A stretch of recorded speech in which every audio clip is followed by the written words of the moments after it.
Welcome to Business Live. I'm Mark Croskery. In BL today, it's Happy Friday. It's the end of the trading week. First up, we got Sagicor Group Jamaica Limited, trading in their shares here. It's on the sell side. A Sagicor Group Jamaica officer sold approximately 56,000 shares in the company on September 13th, 2021. Now, next up, we got Paramount Trading Jamaica Limited.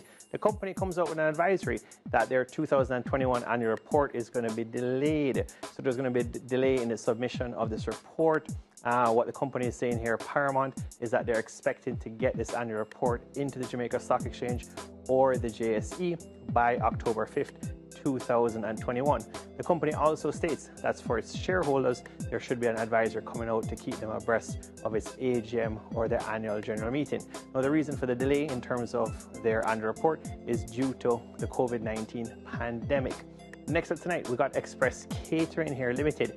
They're coming out with their audited results as well as their first quarter. Now, for their first quarter, they're coming out with a profit, which is a good look to see. It's US $565,000. That's for the August 31st, 2021 first quarter. So it's demonstrating with Express Catering that once tourism is rebounding, the business model is explicitly linked to tourism. So we're getting some net profits here from Express Catering again. Now, talking about the numbers, it's a net profit here of 565,000 US versus a loss in 2020, the comparable quarter of about 1.08 million US dollars. Now, on the revenue side, headline numbers, revenue jumping eightfold or more, increasing to 3.63 million US from 444,000 US dollars.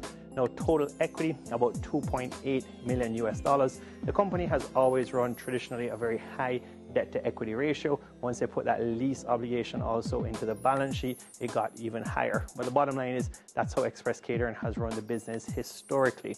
Now, the revenue is still not back to the all-time highs, but much better compared to 2020.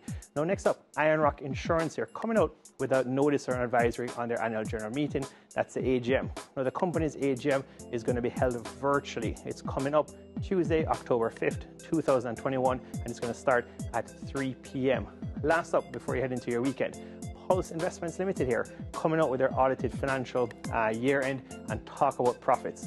Pulse Investments growing profits for the year end June 2021 by a whopping 77%. Huge numbers here by Pulse.